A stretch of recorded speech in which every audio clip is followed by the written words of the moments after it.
Imagine there's an apocalypse of zombies, okay? And you're stuck with your team. Who would survive the longest? Reckless, Why? because he's the smartest. There was not a single second of doubt on that one. You were really sure before you said anything. Yeah, Who do you think would die first? Don't say Baus. Was it Baus? No, I don't know. I don't know. I don't know who died first. But Maybe. Reckless would be the longest. Yeah, maybe Velia, because he'd rage bait the zombies, and then yeah, he'd probably just like Even on a zombie get chased by apocalypse. 10 zombies or something, because he would like want to make fun of them or something.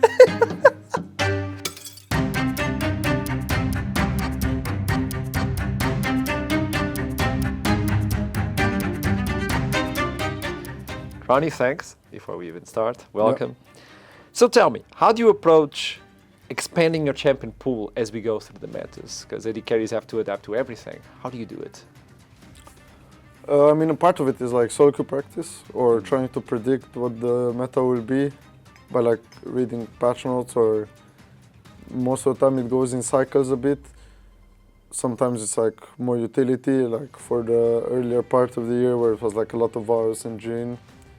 And then slowly it maybe moves to hyper carries like now, like Aphelios and stuff. And since I've played for so long, I remember generally how the like cycle goes. So it's like easier to prepare because I know what's coming. So yeah, it's not that hard. Like my role doesn't have that many champions, so. And do you kind of feel locked into that? Like, oh, I really want to play hyper carries, but I have to play more. Yeah, sometimes it is boring when you want to play new champs, but you can't because of the meta.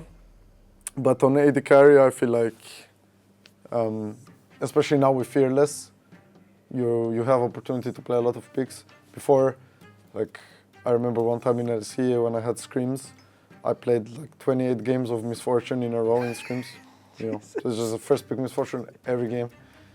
Or like maybe it was like Misfortune and Aphelios. Yeah. Those two, like 80% of the games, or Kalista or something. So I think Fearless helps a lot with that.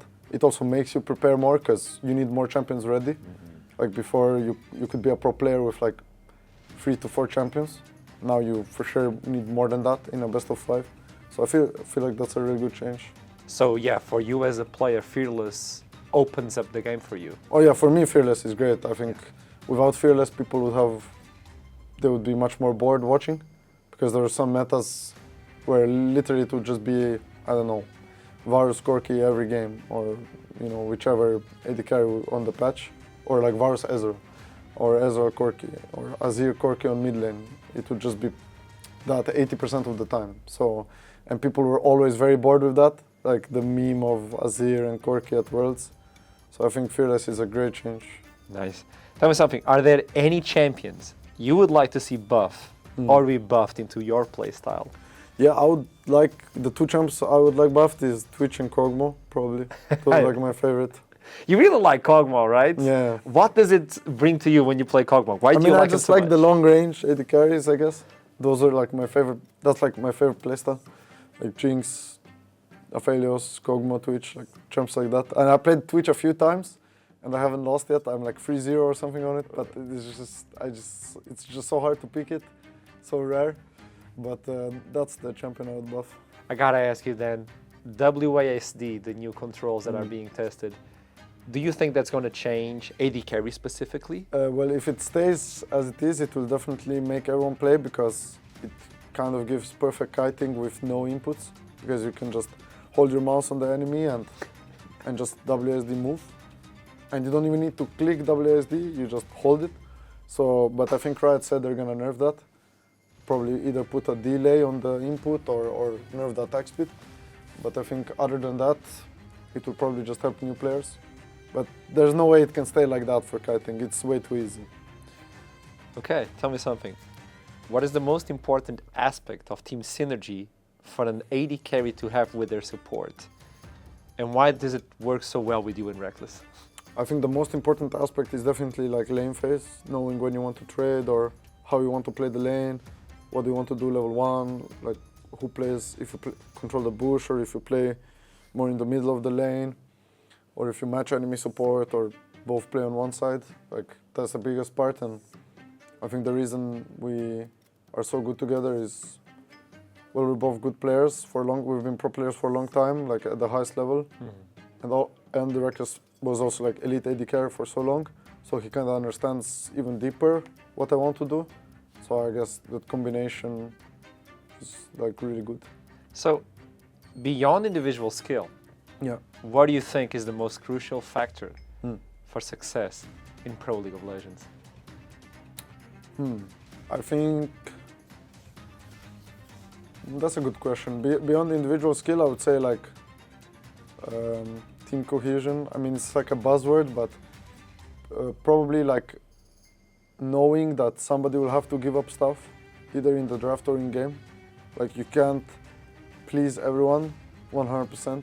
There is always going to be somebody that has to blind pick. There's always somebody that's going to have to give up things in the game. Something like that. You can't be the star all the time, Yeah, right?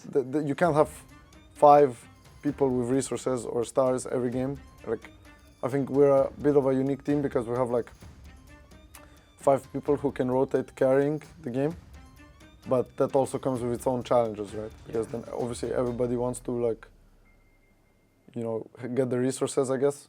So yeah, it's you have to find a balance. Crownie, now about you, man. What made you start play League of Legends? How did you start this adventure? I think I was searching for free to play games with my older brother, and we saw Heroes of New Earth and League.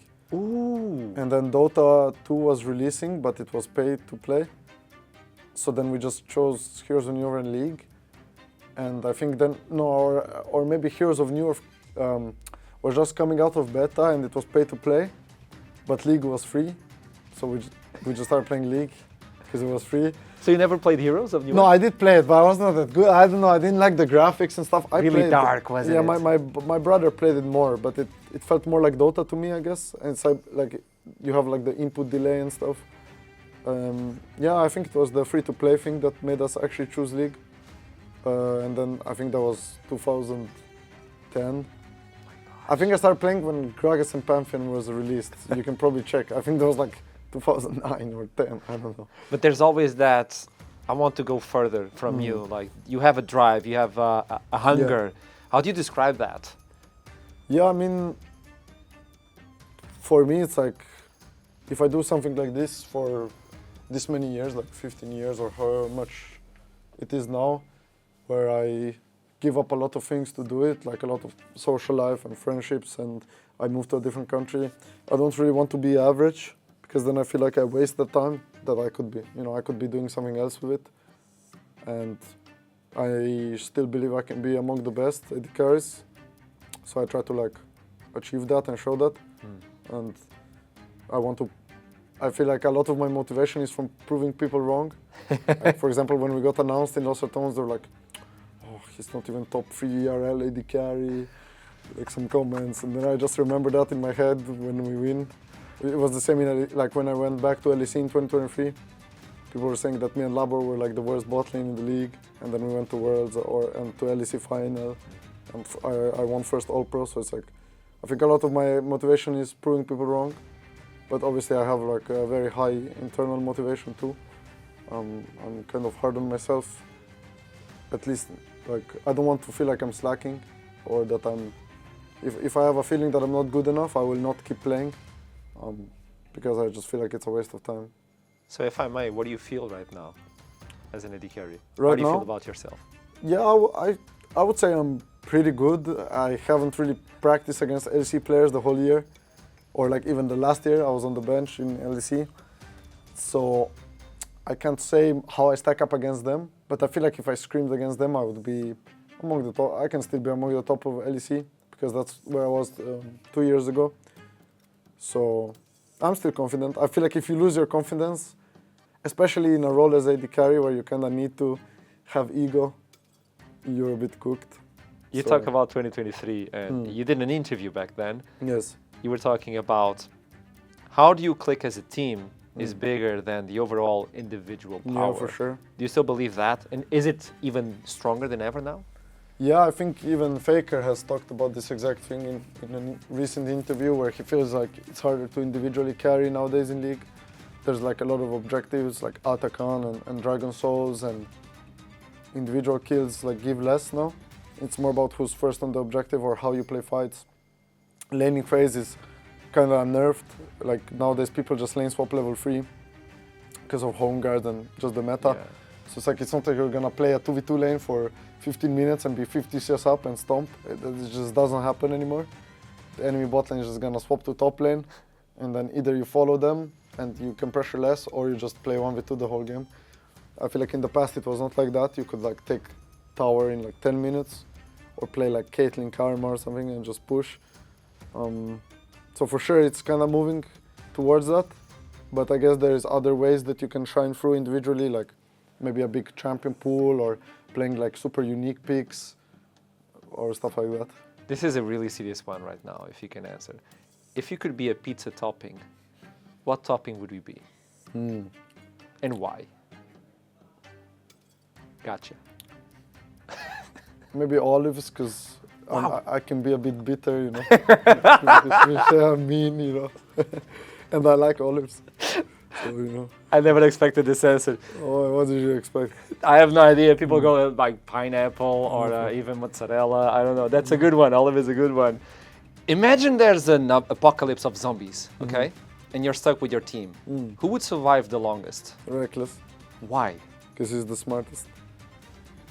There was not a single second of doubt on that one. You were really sure before you said anything. Yeah, Who do you think would die first? Don't say Baus. Was it Baus? No, I don't know. I don't know who died first. But Maybe. Reckless would be the longest. Yeah, maybe Velia, because he'd rage bait the zombies, and then yeah, he'd probably just like Even on the zombie get chased by apocalypse. 10 zombies or something, because he would like want to make fun of them or something. Tell me something. You are big into anime, aren't you? Yeah, yeah. What's your favorite anime? I don't really have a specific favorite one. Top 3. My top 3? Yeah. Death Note, Bleach, Naruto, maybe. Nice. Favorite character? Can you pick one? Shunsui from Bleach, the Touche. captain. Yeah. Touche. If you could say anything to your teammates, what would it be? That's the final question. Well, regardless of how this final goes and whatever we're competing for the rest of the year and next year, it was the most fun I've had in any team. Damn. Thank you, Crownie. Thank you. Pleasure.